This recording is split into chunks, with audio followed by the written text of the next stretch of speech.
परमेश्वर आपको बहुत आशीष दे। मैं परमेश्वर का वचन आपके साथ शेयर करना चाहती हूँ। मत्ती 7:12 हमें बताती है, जो इस कारण जो कुछ तुम चाहते हो कि मनुष्य तुम्हारे साथ करे, वैसा वैसा तुम भी उनके साथ करो, क्योंकि व्यवस्था और भविष्यद्वक्ताओं की शिक्षा यही है। सचमुच परमेश्वर के वचन पर आशीष हो। आमीन।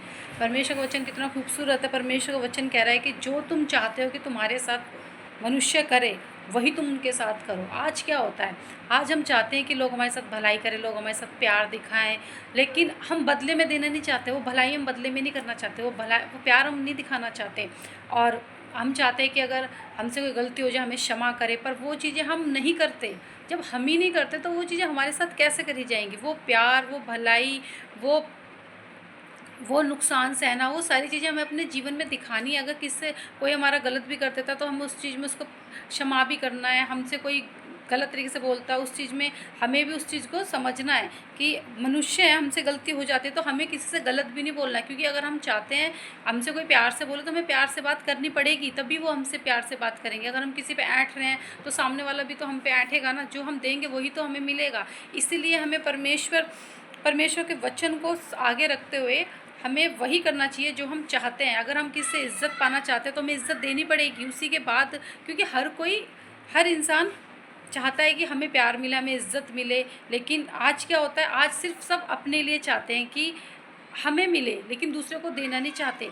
तो परमेश्वर का वचन साफ कह रहा है, जो तुम चाहते हो तुम्हारे साथ मनुष्य करे, वही तुम उनके साथ करो। जब हम उनके साथ वैसा ही करते हैं तो हमारे साथ वही चीज़ लौट के आती है। लेकिन आज संसार में अलग है। अगर हम किसी को प्यार भी दिखाते हैं तो कई बार हमारे साथ वो क्रूर व्यवहार करता है हमारे साथ।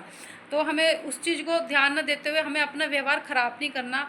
ठीक है, 1 बार 2 बार 3 बार अगर आपको दिख रहा है बार बार ही, तो ना बात करो। ऐसा कुछ करो ही मत कि आगे से आपका जो प्रेम है वो व्यर्थ हो जाए, या आप जो उसको दे रहे हो। क्योंकि परमेश्वर का वचन ये भी कहता है कि कुत्तों के आगे मेरे अनमोल मोती मत डालो, कुत्तों के आगे पवित्र वस्तुएं मत डालो, और सूअरों के आगे अनमोल मोती मत डालो। परमेश्वर ने ये भी कहा है, क्योंकि कुछ लोग ऐसा स्वभाव रखते हैं जिन्हें हम जितना मर्जी प्यार दे ले, जितना मर्जी रिस्पेक्ट दे ले, वो बदले में हमें नहीं देते।